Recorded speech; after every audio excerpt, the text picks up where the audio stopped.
Welcome back, everyone. Before we dive in, make sure you drop your thoughts and the lessons you took from this story in the comments. And don't forget to like and subscribe. Let's get into it. My name is Desmond Walker, and I am 34 years old. I was finishing up some paperwork on my dining room table when my phone buzzed. My wife Latoya's name lit up the screen, and I figured she was calling to tell me about her day at the conference in Denver. 3 days in Colorado for some corporate training program. I picked up on the second ring and held the phone between my shoulder and ear while I signed the last page of a quarterly report. "Hey, how is it going?" I asked. There was a pause. Not the usual comfortable silence we sometimes shared, but something heavier, stretched tight like a wire. "We need to talk," she said. Those 4 words never lead anywhere good. I set down my pen and leaned back in my chair, staring at the framed photo of us on the wall. "Okay," I said. "What is on your mind?" There was another pause. I could hear hotel noise in the background, doors closing, distant footsteps, a television murmuring from another room. Someone laughed in the hallway, and an elevator chimed. "I met someone here," Latoya said finally. "At the conference." My stomach dropped, but I kept my voice steady, clamping down on the instinctive wave of dread. "Met someone," I repeated. "How?" "We have been spending time together. Talking." "It is complicated," she said. "Complicated," I echoed. I almost laughed, but it came out more like a breath. "How complicated are we talking here, exactly?" "We are in a situationship," she said, like that explained everything. "A situationship," I said. I had to process that for a moment. Here I was thinking we were married, and apparently we were just in some undefined gray area that could accommodate her conference romance. "While we are married?" I asked. "It is not that simple," Latoya said quickly. "These things happen. Feelings develop. I cannot control how I feel about someone." I stood up and walked to the window. Outside, our quiet Houston neighborhood moved along like normal. A man jogged past with his dog. A delivery truck eased down the street. People were living their regular lives, completely unaware that my marriage was unraveling over a phone call. "So let me get this straight," I said. "You met someone 3 days ago, and now you are in a relationship with him while you are married to me." "It is not a relationship exactly," she said. "It is more fluid. We are exploring what this could be." "Fluid. Exploring," I said. The words sounded like they belonged in some self-help book, not in a conversation with my wife of 6 years. "And you called to tell me this because—" I asked. "Because I believe in honesty," Latoya said. "I did not want to lie to you." The irony was not lost on me. She did not want to lie, but apparently she had no problem betraying me as long as it had a trendy name and an explanation she liked. "How considerate of you," I said. "Do not be sarcastic," she snapped. "This is hard for me too." Hard for her. I was sure it was really difficult having romantic dinners in Denver while I was home paying our bills and wondering why she had not called yesterday. "So what happens now?" I asked. "I do not know," she said. "I need time to figure this out, to see where this goes. While staying married to me," I said. "I'm not asking you to make any decisions right now. I just wanted you to know what is happening." I looked at our wedding photo on my desk. 2 people under an arch of white flowers, smiling like they knew what forever meant. I remembered the sound of applause, the warmth of her fingers squeezing mine as we walked back down the aisle. "I appreciate the heads up," I said. "When are you getting back?" "I will be home tomorrow evening," Latoya said. "We can talk more then. Figure out how to handle this." "Handle this," I repeated, like it was a scheduling conflict instead of her choosing someone else. "Sure," I said. "We will talk when you get back." "I love you," she said softly. "This does not change that." I hung up without responding. I stood there for a moment, the silence settling over the house like dust, then sat back down and stared at the paperwork I had been doing. Quarterly reports that suddenly seemed completely meaningless. My phone buzzed with a text from Latoya, but I did not look at it. Instead, I opened my laptop and started searching for divorce lawyers in Houston. The next morning, I called in sick to work. Not because I was actually ill, but because I had more important things to handle. I had spent half the night researching divorce attorneys and the other half staring at the ceiling, wondering how someone could throw away 6 years of marriage for a 3-day conference fling. By 9 in the morning, I was sitting in the office of Leonard Hayes, a divorce attorney whose name kept popping up in my online searches.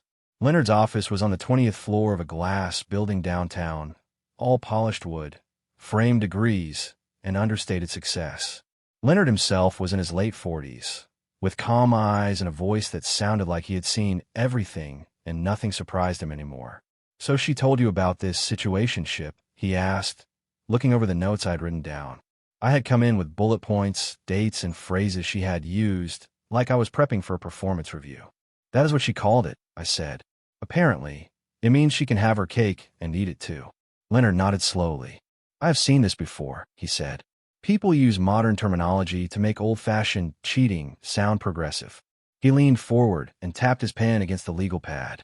"The good news is, if you want to move forward, we can have papers ready by tomorrow." "That fast?" I asked. "Adultery is adultery, regardless of what you call it," Leonard said. "And she confessed to it voluntarily. That makes her job easier. We will file for dissolution, request temporary restraints on joint accounts, and make sure you are financially protected." I hesitated for a moment, then asked, "Do you ever see people come back from something like this?" Leonard watched me for a second. "Sometimes," he said, "but usually only when both people are willing to take responsibility and do the work." That does not sound like what she's asking for. I took a long breath, feeling something settle in my chest. "She made her choice," I said. "I might as well make mine." Leonard slid the retainer agreement across the desk. I signed it, the pen feeling heavier than it should. When I walked out of his office, I had a plan. Papers would be ready by late afternoon the next day. Perfect timing for LaToya's arrival home. My next stop was the bank. I sat across from a polite representative who smiled, as if we were discussing vacation plans instead of the early stages of a divorce. I withdrew enough cash to cover immediate expenses and opened a separate checking account in my name only. Everything was legal, everything by the book. I was not trying to hide assets, just protecting myself from any surprises LaToya might have planned. After the bank, I stepped outside into the bright Houston heat and called my friend Reggie Moore. We had gone to college together, played pickup basketball on weekends, and stayed close even as our lives diverged. He answered on the first ring. "Desmond, man, what is up?" Reggie said.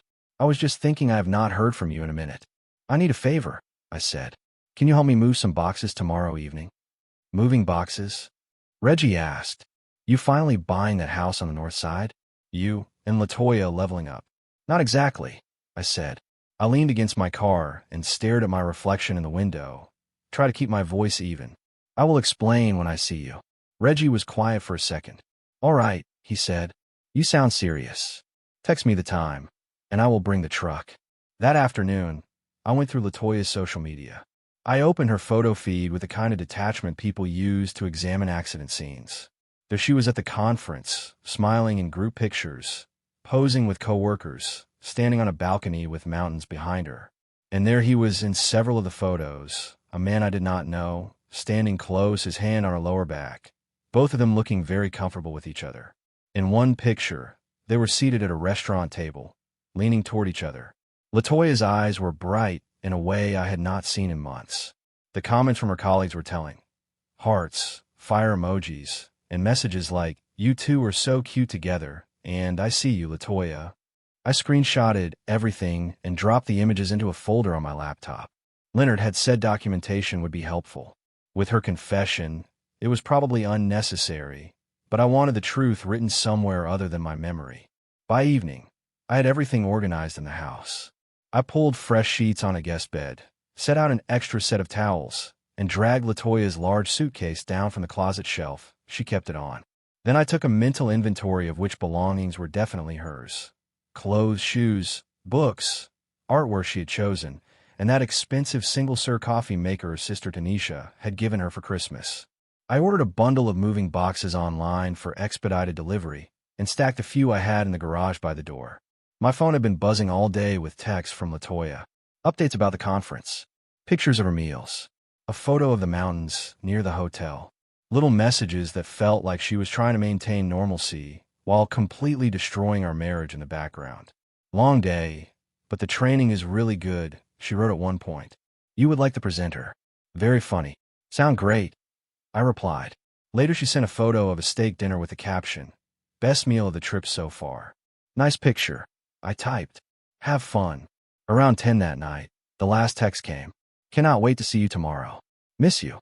I set the phone aside without responding. Miss me? While exploring a fluid connection with a conference guy. The audacity was almost impressive. I spent the rest of the evening going through her joint accounts, making sure I understood exactly what needed to be separated. Credit cards, streaming services, insurance policies, a mortgage. Marriage ties people together in ways that go far beyond love and vows. It creates a web of financial connections that need to be carefully untangled. Sometime around midnight, I ended up on the floor with our wedding album open in front of me. I was not looking through it for nostalgia. I was trying to figure out when things had changed. When had the woman who promised to love me through everything decide that promises could be fluid too? In one picture, LaToya was laughing with her head thrown back as we danced at the reception. In another, my mother was wiping her eyes while my father pretended not to notice he was doing the same. At the back of the album, tucked into the sleeve, was a handwritten note LaToya had given me the morning of our wedding. Desmond, it said, I promise to choose you every day, even when it is hard. I stared at the line for a long moment, then closed the album and slid it into a cardboard box. I pulled out a marker and wrote her name across the top in large letters. Tomorrow was going to be an interesting evening. The next day went by like a perfectly choreographed operation. I moved through the motions without pausing long enough to fall apart. Leonard called me late in the afternoon. Desmond, it is Leonard. The papers are ready, he said. Do you want to pick them up, or should I have them delivered to your house? I will come get them, I said. I drove downtown and sat across from Leonard again while he walked me through each document. Petition for dissolution of marriage. Financial disclosures. A temporary restraining order on joint accounts, so neither of us could suddenly drain anything out of spite or panic.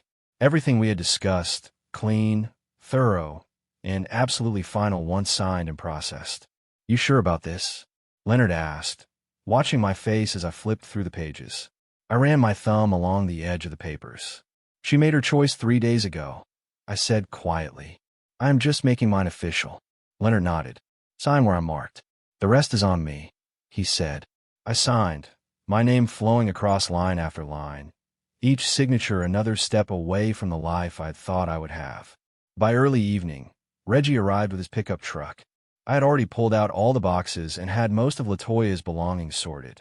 Her clothes, personal items, shoes, jewelry organizers, and stacks of self-help books about communication and growth. Man, this is heavy, Reggie said as he lifted a box packed with her shoes. You want to tell me what happened? Or are we just pretending you suddenly got obsessed with minimalist living? I took a breath. She decided our marriage was not exclusive enough for her taste. I said. Reggie stopped mid-lift and stared at me. What? She called me from Denver yesterday, I said. Apparently, she is in a situationship with someone from her conference. Reggie blinked. A what? A situationship, I said. Her word, not mine. She is exploring something fluid with him and wanted to be honest about it. So she is cheating, Reggie said flatly. Pretty much, I said. Reggie shook his head slowly. You good? He asked. No, I said honestly, but I will be. We worked efficiently after that. Reggie did not ask many questions, which I appreciated. The silence between us felt solid and supportive, like a wall I could lean against if I needed to. By about 7 in the evening, everything of LaToya's was packed and stacked neatly by the front door. Her suitcase sat on top, ready for immediate departure. The living room looked different, but not empty, more like it had been edited, trimmed down to only what truly belonged. I changed the locks while Reggie went to pick up takeout from a place down the street. A simple deadbolt replacement that took about 20 minutes. I was not locking LaToya out permanently, just ensuring she could not walk in like nothing had happened. When Reggie came back with food, he watched me test the new key in the lock. You know she's going to lose it when she sees this, he said. Probably, I said. But that is what happens when you blow up your own life and expect everyone else to handle the rubble. We sat at the kitchen table, eating in companionable silence. Every now and then, Reggie would glance at the boxes, then at me, like he was checking to make sure I was still breathing. So when does she land? Reggie asked eventually. Her last text said around 9:30 tonight, I said. He nodded. You want me to stay? I thought about it. Part of me wanted backup, but another part knew this was something I needed to face alone. No, I said. I appreciate it, but I have to do this myself. Reggie nodded, then reached across the table and squeezed my shoulder. "Call me if you need anything," he said. "I mean that." Around 8 that evening, I got a text from Latoya, landing in about 30 minutes. "Cannot wait to be home," she wrote. Home. Interesting choice of word for someone who had spent the past few days exploring other options. "See you soon," I replied. Reggie left around 8:30 after helping me move a few pieces of furniture to fill the spaces where Latoya's things had been. A bookshelf shifted, a lamp moved, a plant relocated. Small adjustments, but the house already looked less like ours and more like mine. At 9:15, I heard a car pull into the driveway. Headlights slid across the living room wall. I sat at the kitchen table with the divorce papers in front of me and waited. Latoya tried her key first. I heard the rattle at the door, then a pause, then the sound of her trying again more forcefully. After a minute, there was a knock. I opened the door and stepped aside. Latoya rolled her suitcase over the threshold, looking tired from travel. Her hair was pulled back, and there were faint shadows under her eyes. She smiled when she saw me. "Hey," she said. "My key does not work. Did something happen with the lock?" That was when she noticed the boxes. Her smile faded as her gaze moved from the stacked boxes by the door to the papers on the kitchen table, then back to me. "What is all this?" Latoya asked. "Your things," I said simply. She walked over to the table and looked down at the documents. I watched her face change as she read the heading on the top page. "Petition for dissolution of marriage," she read aloud. "You filed for divorce yesterday, right after our conversation. You said you needed time to figure things out," I said. "You figured it out in Denver. I'm just catching up." Latoya sat down heavily in the chair across from me. She stared at the papers like they might rearrange themselves into something less final if she waited long enough. "This is not what I wanted," she said quietly. "What did you want?" I asked. "To keep me on standby while you explored your situationship." "It is not like that," she said. "Then explain it to me," I said. "Use small words so I can understand how being married to me while being romantically involved with someone else is not exactly like that." She was quiet for a long moment, her fingers curled around the edge of the table. "I thought you would be more understanding," Latoya said finally. "Understanding of what?" I asked. "That you met someone and decided our marriage vows were more like guidelines." "People grow apart," she said. "Feelings change. I was trying to be honest with you." "Honest," I repeated. "Honest would have been talking to me before you started your romance in Denver. What you gave me was not honesty. It was notification." Latoya looked around the room, really seeing the changes for the first time. The missing artwork, the open spaces on the shelves, the bare section of countertop where her coffee machine had been. "You packed everything," she said. "Everything that is yours," I said. "I was very careful not to take anything that belongs to you." "Where am I supposed to go?" she asked. I pulled out my phone and turned the screen toward her. I had taken a screenshot of the website for a nearby, extended stay hotel earlier that day. "I took the liberty of checking availability," I said. "They have weekly and monthly rates if you need time to make more permanent arrangements." Latoya stared at me like she had never seen me before. "You have this all figured out," she said. "One of us had to," I replied. She stared at the divorce papers for what felt like 10 minutes, but was probably only 2. I could see her thoughts racing, the panic creeping into her expression as she realized her carefully planned revelation had not gone according to script. "This is insane," Latoya said. "You cannot just end a 6-year marriage because I was honest with you about having feelings for someone." "I'm not ending it because you were honest," I said. "I'm ending it because you decided to start a second relationship and gave it a cute name." "It is not an affair," she said sharply. "We have not even," she trailed off. "Have not even what?" I asked. "Slept together? Is that the line you think matters here?" She shifted in her chair. "We connected emotionally," Latoya said. "Sometimes that just happens." "While you're married," I said. "To me, that is called cheating, regardless of which emotions got involved." Latoya stood up and started pacing, her heels clicking softly on the hardwood floor. "You are being incredibly rigid about this," she said. "Relationships evolve. People can have meaningful connections with multiple people." I almost laughed. "Are you seriously trying to sell me on polyamory right now?" I asked. "I'm trying to explain that love is not always neat and simple," she said. "When I met Eric." "Eric," I said, leaning back in my chair. "So we are naming him now. Tell me about Eric." Her face flushed slightly. He is intelligent, she said. Funny. We spend hours talking about everything. Work, life, dreams. Things we never talk about anymore. When is the last time you tried to have one of those conversations with me? I asked. That is not the point, she said quickly. That is exactly the point, I said. You stopped investing in our marriage months ago. You found someone new to invest in instead, and now you want credit for being honest about it. I want credit for trying to handle this maturely instead of sneaking around, LaToya said. I told you the truth.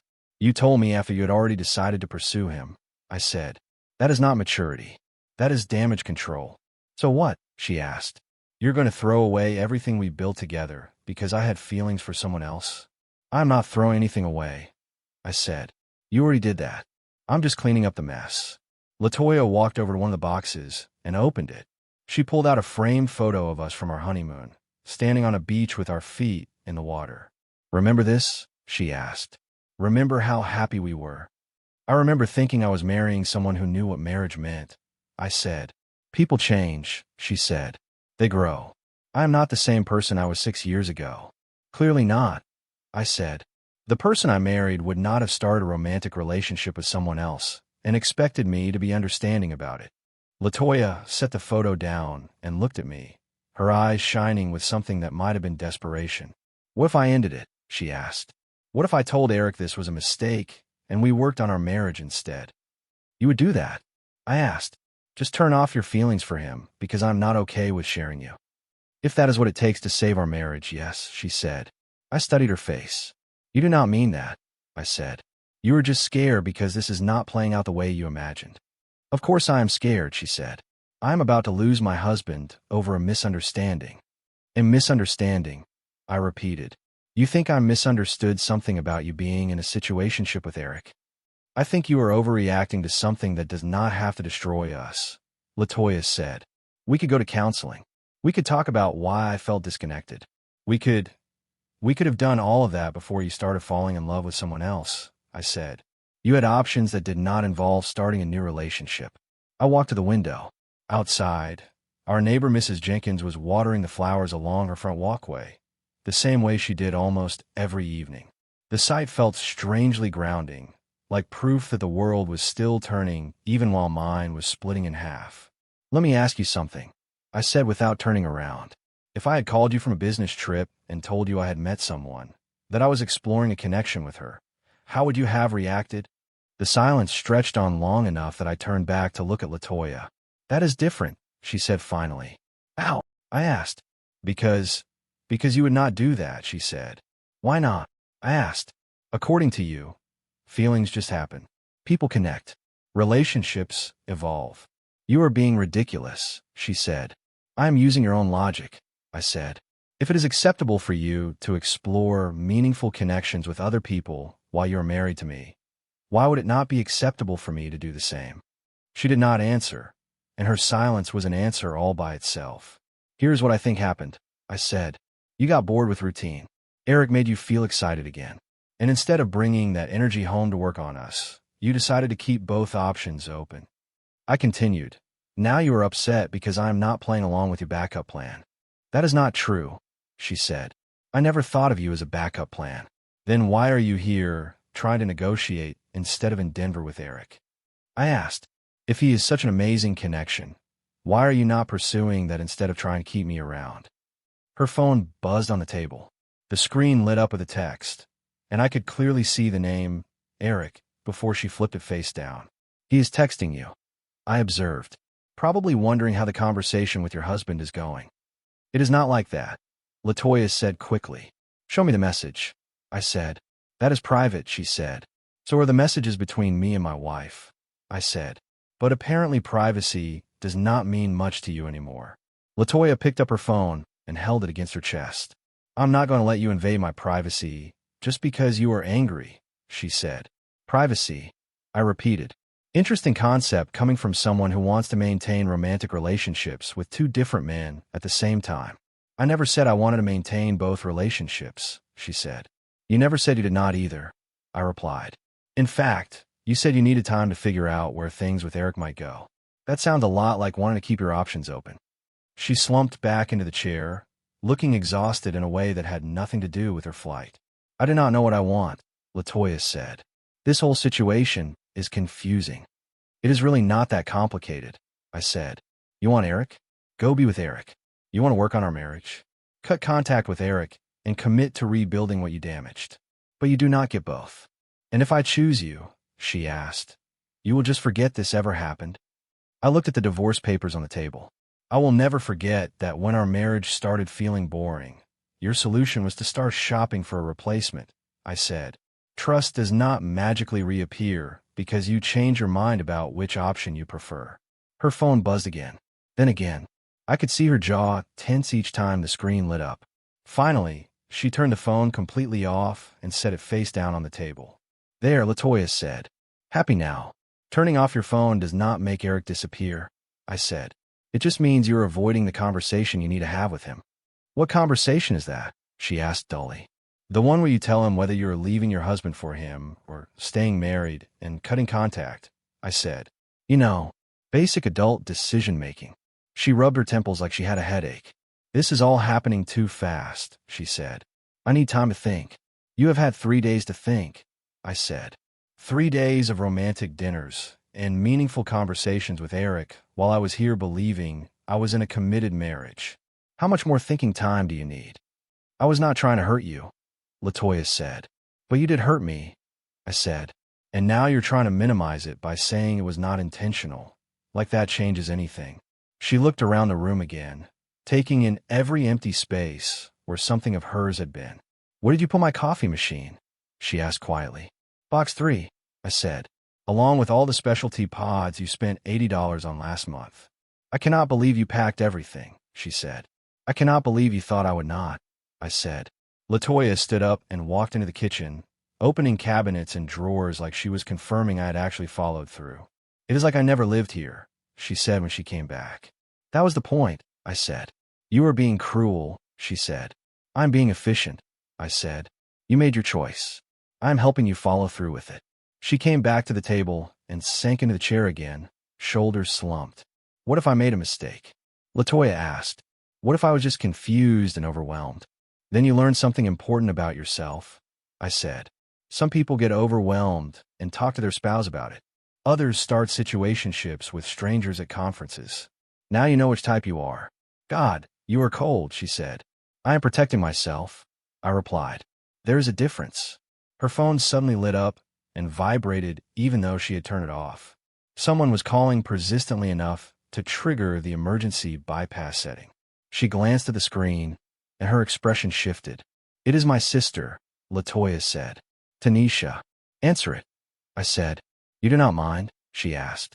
Why would I mind? I asked. Your family is going to find out about this eventually. Might as well start now. Latoya answered on the 4th ring. Hey, Tanisha, she said. I could hear Tanisha's excited voice faintly from where I sat, asking about the conference, asking if Latoya was tired, asking if we were still coming to a family cookout next month. Latoya held the phone away from her ear for a second and looked at me apologetically. No, I just got home, she said into the phone. Actually, Tanisha, something has happened. Can I call you back later? There was more chatter from the other end, questions tumbling over each other. It is complicated, Latoya said. I will explain everything later. I promise. She hung up and immediately started typing a text. Letting her know you were getting divorced? I asked. Asking if I can stay there tonight, Latoya said. Good plan, I said. The hotel might be expensive long term. She finished typing and set the phone down. Tanisha wants to know what happened, Latoya said. What should I tell her? The truth would be a novel approach, I said. The truth is complicated, she protested. No, it is not, I said. You had an affair, and I filed for divorce. That is the truth. I did not have an affair, she said. I had feelings for someone and acted on those feelings while married to me. I added, what would you call that? She was quiet for a long moment, staring at her hands. I would call it the biggest mistake of my life, she said softly. Now we are getting somewhere, I said. Her phone buzzed with a response from Tanisha. She read it and sighed. She says I can stay as long as I need to, Latoya said. But she wants a full story tomorrow. Tanisha always was the smart one in your family, I said. Latoya gave a humorless little laugh. She's going to ask questions I do not know how to answer, she said. Like what? I asked. Like why I threw away a good marriage for someone I barely know, she said quietly. That is a fair question, I said. What is your answer going to be? Latoya looked at me with something that finally resembled genuine regret. I do not have one, she said. I honestly do not know why I did this. Maybe because you stopped appreciating what you had and started fantasizing about what you might be missing, I said. Maybe, she whispered. Or maybe because you wanted the excitement of something new without giving up the security of something established, I added. She winced. That makes me sound terrible, she said. It makes you sound human, I said. Selfish, but human. So there is really no way to fix this, Latoya said. I walked over to the table and picked up the divorce papers, weighing them in my hand. You could have fixed it by talking to me when you started feeling disconnected, I said. You could have fixed it by putting energy into our marriage instead of into Eric. You could have fixed it by coming home and having an honest conversation instead of calling to announce your situationship. I set the papers back down. But you cannot fix it now, I said. Now you would just be choosing me because I am not tolerating your other choice. That is not healing anything. That is settling for your backup plan once your first option became inconvenient. Latoya started to cry, quietly at first, then steadily, tears tracking down her cheeks. I really ruined this, did I not? She asked. Completely, I said. And you're not going to give me another chance, she said. What would that look like? I asked. You promised to stop talking to Eric. I pretend to trust you again. We both hope you do not meet another exciting stranger at the next conference. That is not a marriage. That is a countdown. It will not be like that, she said weakly. How do you know? I asked. 3 days ago, you would have said cheating on me would not be like you either. Latoya wiped her eyes with the back of her hand. I'm going to regret this for the rest of my life, she said. Probably, I said. But that is what consequences are for. We started loading her things into her car. I helped her carry the boxes, not out of kindness, but because I wanted them gone. With each trip to the driveway, the house felt more like mine and less like ours. When we loaded the last box, Latoya closed the trunk and turned to me in the driveway. The porch light cast soft shadows across her face, making her look younger and more fragile than she had in years. What happens now? She asked. Now you figure out your life without me in it, I said. And I figure out mine without you and Eric. What if nothing works out? She asked. What if I end up alone? Then you still have to live with your choices, I said. Just like I have to live with mine. And you and I, she asked carefully. There is no version where we find our way back to each other. That version disappeared when you called from Denver, I said. You just did not notice it right away. Latoya opened the driver's side door and rolled the window down. I want you to know that I did love you, she said. I still do. I believe you, I said. But love is not enough when it comes with footnotes and exceptions. She looked at me for a long moment, like she wanted to say something else but could not find the words. Then she nodded once, put the car in gear, and drove away. I stood in the driveway and watched her tail lights disappear around the corner. After 6 years, it was over just like that. No screaming, no dramatic scene, just paperwork, boxes, and a car turning out of the neighborhood. I went back inside and locked the new deadbolt. The house was quiet in a way it had not been for months.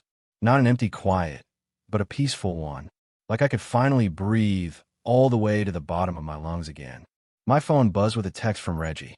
How did it go? He asked. Better than expected. I typed back. Thanks for the help. Anytime, he replied. You okay?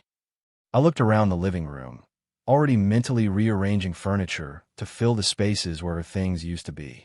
Yeah, I wrote. I think I actually am. 3 months later, I was sitting in Leonard Hayes' office again, this time for the final signature on the divorce decree. Everything had proceeded smoothly. No contested assets. No drawn-out negotiations. Latoya had signed everything without argument, which surprised me until I heard through mutual friends that she and Eric had made their relationship official and that she had moved to Denver to be with him. Apparently, the long-distance thing had been too complicated for their situationship, so she quit her job in Houston and accepted a position there. I had not asked for details. The information came in pieces, from a coworker who still followed her online, from a neighbor who ran into her sister, from a cousin who saw a relocation post. That is it, Leonard said, sliding the stamped papers across his desk toward me. You are officially single again. I flipped through the documents one last time, more out of habit than necessity. How does it feel? Leonard asked. Like I should have done this months ago, I said. And I meant it. Not everyone handles things as decisively as you did, Leonard said. Most people second-guess themselves for a long time. I did my second-guessing during those last months of our marriage, I said. This part is just follow-through. The past 3 months have been the most peaceful I had felt in over a year. No more walking on eggshells around LaToya's moods. No more wondering why she seemed distant or irritated by small things. No more making excuses for why she did not seem interested in spending time together. All the red flags I had been ignoring for months suddenly made perfect sense in hindsight. I threw myself into work at first, taking on extra projects and staying late just to fill the silence. But eventually, the silence stopped feeling heavy and started feeling like space. I started running again, early in the morning before the heat settled in, letting the rhythm of my footsteps steady my thoughts. I learned to cook properly instead of relying on takeout, discovering that I actually enjoyed it. One Saturday, I painted the living room a deep blue I'd always liked, but never suggested because LaToya preferred beige and compromises. As the new color dried on the walls, the room looked fully mine for the first time. The house started to feel like home again, not the home we had built together, but the one I was building for myself. My phone had been mercifully quiet regarding drama from LaToya's side. She did not call. She did not text. Every now and then, I would see her name flash briefly across a social media update from someone else, and then it would disappear again. I let it. The only direct contact from her family came from Tanisha, exactly 2 weeks after LaToya left. I just want to understand what happened, Tanisha said when I answered. LaToya's version does not make much sense. What did she tell you? I asked. That you two grew apart and decided to divorce, Tanisha said. But that does not explain why she moved to Denver or why everything happened so fast. I took a slow breath. Do you want the real story? I asked. Yes, Tanisha said. Please. So I told her.